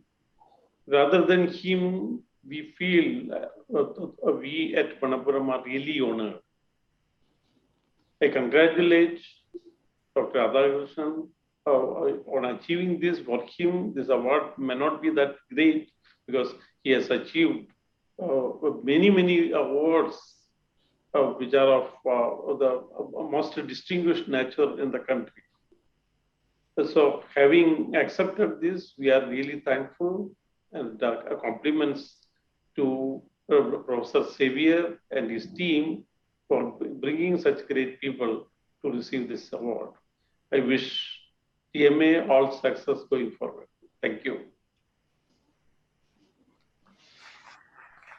Thank you very much, sir. I now hand over the screen to our chief guest, Mr. Bhaskar Bhat, for the formal e-presentation. It's over to you, sir. Thank you very much. Dr. Radhakrishnan, I am most humbled, but at the same time, I am honored, and it's a privilege to even be able to speak on the same podium as you. We in business have pursued certain goals, but you have served the nation throughout your life. It is indeed an honor for me to present the TMA Manappuram Group Lifetime Achievement Award 2021 to you, sir. Padma Bhushan, Dr. K. Radhakrishnan. It is only one more symbol of the exceptional love that this country has for you. I can only feel proud. I can say one day I was on the same platform as you, sir. Thank you. Thank you, sir, and congratulations to the winner. These days, space is very much in the news after two back-to-back journeys into space by two famous billionaires. Clearly, for the ultra-rich of this world, space has become the new frontier. But for the rest of us, space research has many applications that touch our day-to-day lives. We now have the acceptance speech by the awardee who has spent a career in space, so to speak. The former chairman of ISRO, Dr. K. Radhakrishnan.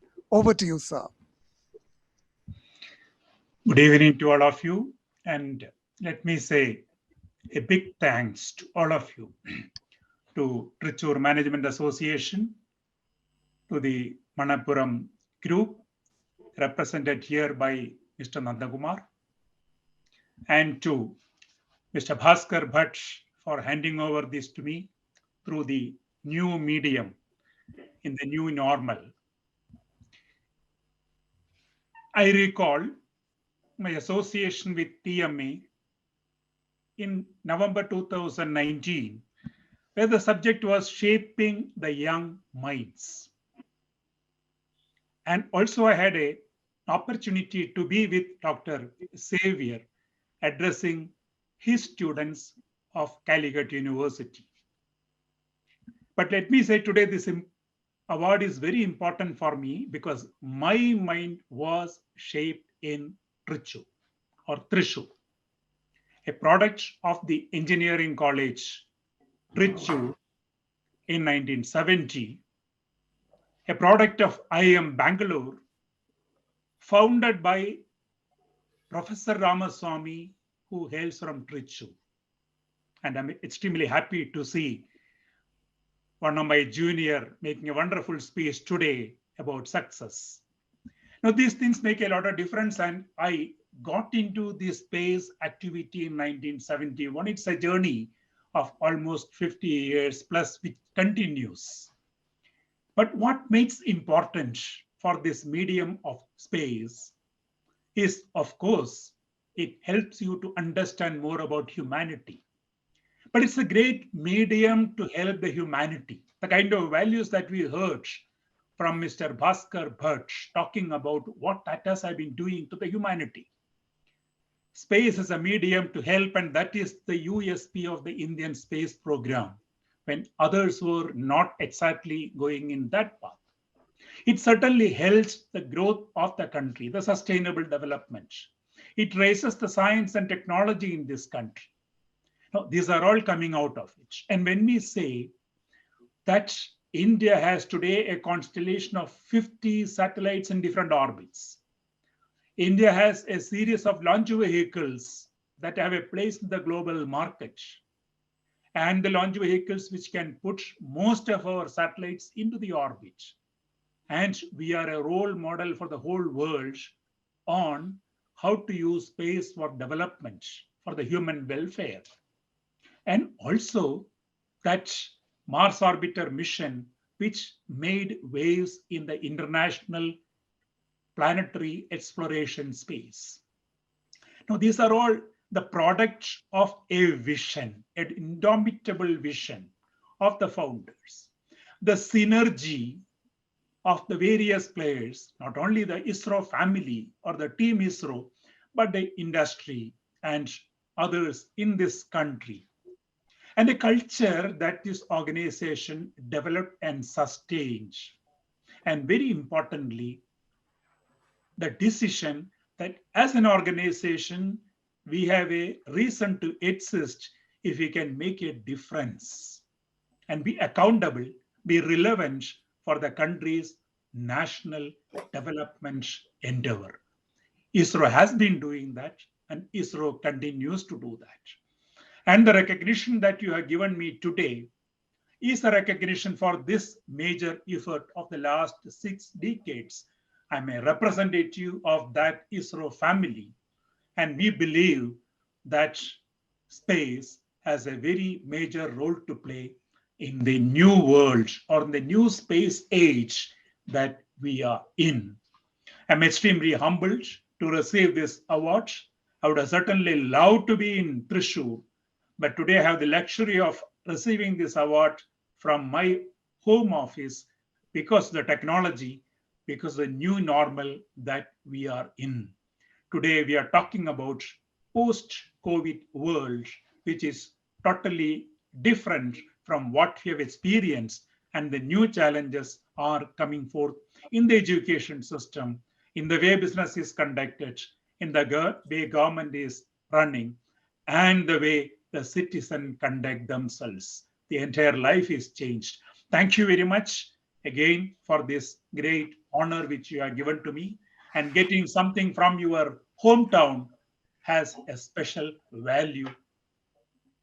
Thank you very much. Thank you very much, sir. And now, ladies and gentlemen, as we come to the end of our agenda, it's time for the presentation of mementos to our distinguished guests. And for this purpose, I leave the floor to the President of TMA, Dr. V.M. Xavier.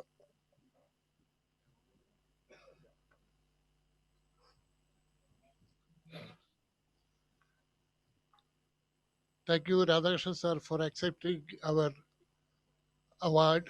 Really, we are honored. And also, I thank MD and CEO of Manappuram Group, Mr. V.P. Nandakumar, for coming over here at the time of presenting this honor. Today, as a token of our love and affection to Mr. Bhaskar Bhat, we have a small memento to you. It's not that much valuable, but it is made out of coconut shells by the artisans of Kerala. And it has been produced by a new woman entrepreneur. So, on behalf of TMA, please receive that small award, sir. We'll be sending it by courier, sir, by tomorrow itself. Thank you for accepting. Thank you, sir. It's very close to my heart that it has been made by artisans, and that to a lady or ladies. Thank you so much. I'll cherish it. Very kind of you, sir. In the same manner, I wish to hand over one more memento to the guest of honor, Mr. Murali Ramakrishnan. Sir, Murali Ramakrishnan, sir, Yes, sir. please, Thank you. please accept our memento, the same memento which we have given to Mr. Bhaskar Bhat. This is also from a product from Thrissur. Please receive on behalf of TMA, and we'll be honored. Thank you, sir. Thank you so much, sir. I'll cherish it. Thank you so much. And it will be sent to your office tomorrow itself. Thank you, sir. Thank you.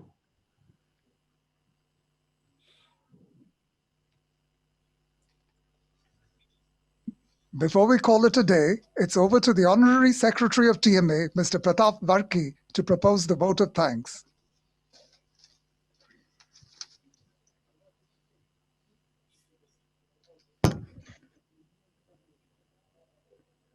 Good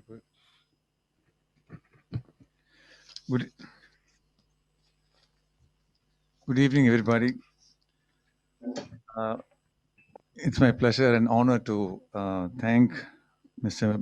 Bhaskar Bhat for being with us and sharing his thoughts about and the vision of Tatas. We all appreciate Tatas, and we know it's the most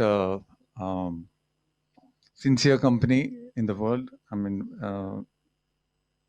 in the field of ethics. Thank you, Mr. Bhaskar Bhat, for being with us. Thank you very much.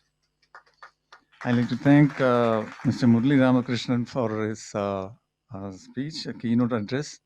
Thank you very much for being with us.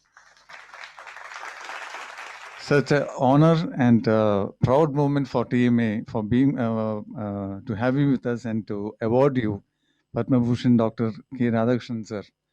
It is a real honor for TMA and for personally me also because I've seen a lot of your speeches and I appreciate that. Thank you very much. I'd like to thank our president for making this function a success. Thank you very much. I'd like to thank engineer Alex P. George, my friend, for being here to introduce our chief guests.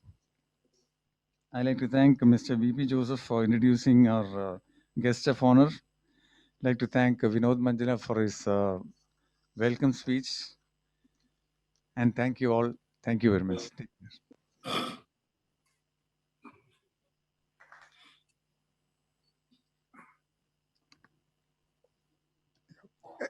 Every time our Honorary Secretary, Mr. Pratap Varki, makes a speech, speakers following him have a problem to adjust the mic back to their levels.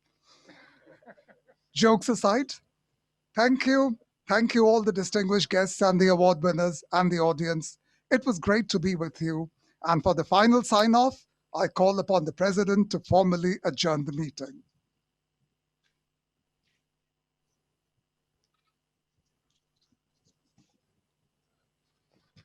Thank you, Mr. Ranjan, for this wonderful work. I hope by next year we'll be able to conduct this convention in a physical form. And till then, I declare this meeting is adjourned. Thank you. Thank you for cooperating with us. Thank you very much. Thank you so much, sir.